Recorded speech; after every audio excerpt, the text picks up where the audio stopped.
Hello everyone, আজকে আমরা বিকাল বিকাল বেরিয়ে পড়েছি আমি আর আমার দিদি মিলে ফল গাছ কেনার উদ্দেশ্যে। তো আমরা প্রায় নার্সারিতে পৌঁছেই গেছি। তো তারপর দেখতে দেখতে আমরা নার্সারিতে পৌঁছে গেলাম। তো এখানে আমরা নার্সারিতে এসে দেখলাম এখানে সব রকমের ফল গাছ আছে, পাশে লিচু গাছ আছে, আম গাছ আছে, সব রকমের গাছ আছে। তো আমরা এখানে চলে এসেছিলাম 5 জন মোট। আমার কাকা এসেছিল, জেঠু এসেছিল, দিদি এসেছিল আর ভাগনা এসেছিল। তো চারি সাইডে ফল গাছ দেখে তো মনগুলো জুড়িয়ে যাচ্ছিলো। বিকালের টাইমে এসে ফুরফুর করে বসন্তর হাওয়া দিচ্ছে। সো দেখতে দেখতে আমরা প্রায় চলে এসেছি।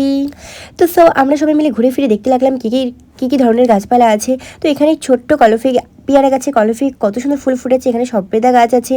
সো এখানে অনেক রকমের ভ্যারাইটিস আছে। এটা হলো তোমার করমচা গাছ, অনেক রকমের আম গাছ আছে, অনেক রকমের। ফাইনালি আমরা এই সবেদা গাছটা বেছে নিয়েছি। এখানে কত সুন্দর সবেদা হয়েছে। তো অবশেষে আমাদের সবেদা গাছটা নেওয়া হয়ে গেছে। এদিকে বিকালের আকাশ দেখতে দেখতে আমাদের সবেদা গাছ নেওয়া হয়ে গেল। সো এখানে ছিল কাঁঠাল গাছ।